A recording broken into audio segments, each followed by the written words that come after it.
मंगलवार को राजधानी शिमला स्थित प्रदेश कांग्रेस कार्यालय राजीव भवन में हिमाचल कांग्रेस की प्रदेश अध्यक्ष प्रतिभा सिंह ने कांग्रेस कार्यकर्ताओं से मुलाकात की। इस दौरान उन्होंने आपदा प्रभावित इलाकों का भी दौरा किया। प्रतिभा सिंह ने मुख्यमंत्री सुखविंदर सिंह सुक्खू का आभार व्यक्त करते हुए कहा कि मुख्यमंत्री ने इस आपदा के समय में बेहतरीन काम किया है और मुख्यमंत्री के काम से लोग भी संतुष्ट हैं। कांग्रेस प्रदेश अध्यक्ष प्रतिभा सिंह ने भाजपा पर आरोप लगाते हुए कहा कि भाजपा केवल तरह तरह से विकास के कार्यों में रुकावट पैदा करने के काम कर रही है। सरकार अपनी गारंटी को पूरा करने में लगी हुई है, मगर इस दौरान आपदा ने प्रदेश को बुरी तरह से प्रभावित किया। वहीं प्रदेश सरकार को उम्मीद थी कि केंद्र सरकार संकट की इस घड़ी में हिमाचल की मदद करेगी, जबकि प्रधानमंत्री खुद हिमाचल को अपना दूसरा घर बताते हैं, लेकिन लंबे समय बीतने के बाद भी केंद्र ने कोई मदद नहीं की, जिसके बाद सीएम सुक्खू ने 4,500 करोड़ का आर्थिक पैकेज अपने दम पर रिलीज किया। वहीं कंगना रनौत ने चुनाव लड़ने की इच्छा जताई तो मंडी से कंगना के चुनाव लड़ने को लेकर चर्चाओं का बाजार भी गर्म हो गया। इसको लेकर प्रदेश कांग्रेस अध्यक्ष प्रतिभा सिंह ने कहा कि अगर वह खुद को सक्षम मानती हैं तो चुनाव लड़ सकती हैं। उन्होंने कहा कि अगर पार्टी आला कमान तय करता है तो हम भी उनका स्वागत करेंगे। उधर कांग्रेस ने सरकार में आने के बाद प्रदेश कार्यालय में मंत्रियों के बैठने की बात कही थी, मगर एक दिन के लिए मुख्यमंत्री के आने के बाद अभी तक कोई भी मंत्री कार्यालय में नहीं बैठ पाया। अब इसको लेकर प्रदेश अध्यक्ष प्रतिभा सिंह ने कहा कि उन्होंने कई बार इसको लेकर सरकार से आग्रह किया है। हालांकि सभी मंत्री अपने अपने कार्य में ही व्यस्त हो गए, लेकिन वह फिर भी उनसे आग्रह करेंगी ताकि दफ्तरी कामकाज से इतर संगठन के स्तर पर भी प्रदेश सरकार के मंत्री काम कर सके। News desk annual live. देखिए, जहां तक बीजेपी का सवाल है, बीजेपी तो तरह तरह की रुकावटें पैदा करने का प्रयास कर रही है। जहां तक आप ये कह रहे हैं कि जो हमने मैनिफेस्टो में बातें कही है, आपको पता ही है कि हमने पहली गारंटी ओपीएस देने की बात की और वो सरकार ने पूरी भी की है। आज लोग संतुष्ट है, लोग खुश है कि हमारी एक मांग को पूरा किया है।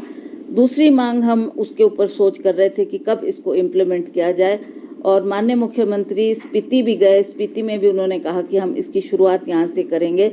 उसके बाद ये आपदा आ गई और आपदा में सरकार को ये दिक्कत सामने आ गई कि केंद्र सरकार में इसने पैसा देना था।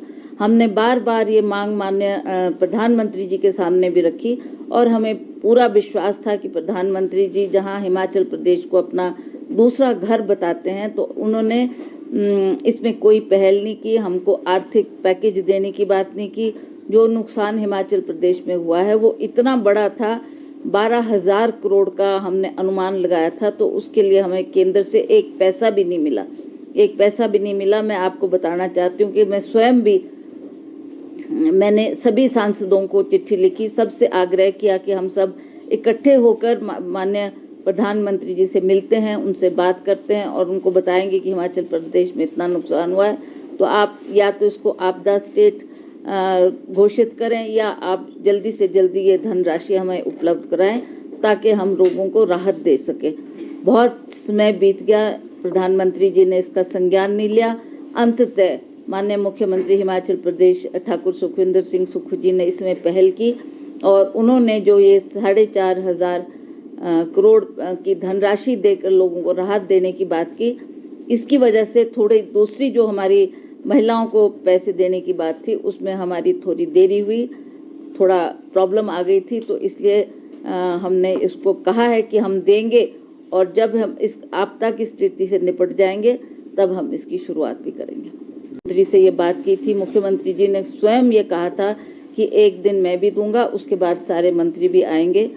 अब वो अपने अपने कार्य में व्यस्त हो गए, ज़्यादा समय नहीं दे पाएंगे, फिर भी मैं उनसे आग्रह करूंगी कि एक दिन वो अवश्य पार्टी कार्यालय में आए और जो हमारे पार्टी वर्कर्स की कोई मुश्किलात है उसको दूर करने का प्रयास करें और उन्हें समय देना चाहिए, ताकि दफ्तर में तो आप काम को लेकर जाते हैं, पर जो संगठन की बात है वो पार्टी के दफ्तर में ही होनी चाहिए। तो मैं दोबारा उनसे अपील करूंगी कि कुछ समय वो पार्टी को भी दें। सांसद हैं आप, और क्या अगर हाईकमान आपको द्वार से बोलते हैं मंडी से इलेक्शन लड़ने के लिए, तो क्या आप लड़ेंगे election? That is for the high command to decide क्यों मुझे देते हैं, किसको देते हैं। जिसको भी देंगे तो हम पूरा प्रयास करेंगे कि हम पार्टी के कैंडिडेट को अच्छी मार्जिन से जीत हासिल करवाएं। मैम, 5 राज्यों में चुनाव भी हो रहे हैं, कांग्रेस की स्थिति को किस तरीके से देखती है 5 राज्यों में? देखिए, जब तक हमारे तक आवाज़ पहुंच रही है, जो हम थोड़े अखबारों के माध्यम से और सोशल मीडिया के माध्यम से देख रहे हैं, हमें लगता है कि लोगों के मन में इस बार बदलाव की लोग बदलाव चाहते हैं, क्योंकि मोदी की सरकार को अब 10 साल लोगों ने देख लिया है। जो जो उन्होंने वायदे किए थे, ये बात स्पष्ट है कि उन्होंने, जहाँ तक हिमाचल प्रदेश की बात है, उन्होंने यहाँ पर भी आकर मोदी जी ने कहा था कि मैं महंगाई कम करूँगा, मैं रोजगार दूंगा हमारे नौजवान साथियों को और भ्रष्टाचार हटाऊंगा। तो इस पे कहीं भी वो सफल नहीं हुए हैं। तो इसलिए लोग भी अब काफ़ी रुष्ट हैं और लोग चाहते हैं कि इस बार बदलाव होना चाहिए। और हमें पूर्ण विश्वास है कि आने वाले जो ये चुनाव है, इसमें अवश्य बदलाव होगा और नया नेतृत्व प्रदेश देश को मिलेगा, ताकि हम अपने विकास के कामों को आगे बढ़ाएं और लोगों की जो चाह है उसको पूरा करें। एक 3 मंत्री के पद अभी खाली हैं और निगमों बोर्डों में भी ताजपोशियां नहीं हुई है उस हिसाब से होनी चाहिए थी। आप भी लगातार बात करती आई हैं, कुछ कार्यकर्ताओं में भी नाराजगी देखी गई है। तो क्या मानते, क्योंकि आगे लोकसभा चुनाव है, ऐसे में अब आपकी भी बात पार्टी हाईकमान से हुई होगी, कब तक जो ये ताजपोशियां हो जाएंगी ताकि आगे जो है लोकसभा चुनाव में भी परेशानी ना आए पार्टी? देखिए, मैंने अपना पक्ष सरकार के सामने कई बार रख चुकी हूँ। कई बार मैंने ये बात कह दी है कि इट इज़ वेरी इम्पॉर्टेंट कि जो जिले जहाँ से हमारे मंत्री बनना चाहते हैं उसके बारे में भी हमने बात की है। अब that is for the government to decide कि आप कब तक ये निर्णय लेंगे और कब तक ये ताजपोशी करेंगे। इस बीच कंगना रनावत, जो कि हिमाचल से संबंध रखती हैं अभिनेत्री, उन्होंने भी चुनाव लड़ने की इच्छा जताई है। तो किस तरह से तैयारी है लोकसभा चुनाव को लेकर, और क्या कुछ अगर मंडी से चुनाव लड़ सकती है कंगना रनावत, तो उसको लेकर क्या कहना है आपका? देखो, I have nothing to say about her because it is her wish. अगर वो सोचती है, वो सक्षम है, लड़ सकती है तो ठीक है, and rest is for the high command to decide. BJP से चाहती है, कांग्रेस से चाहती है, मुझे नहीं पता किधर से वो टिकट चाहती है। जो भी पार्टी समझे कि वो जीत सकती है तो ये उनका निर्णय है, ये उनका फैसला है, उसे हम भी स्वीकार करेंगे।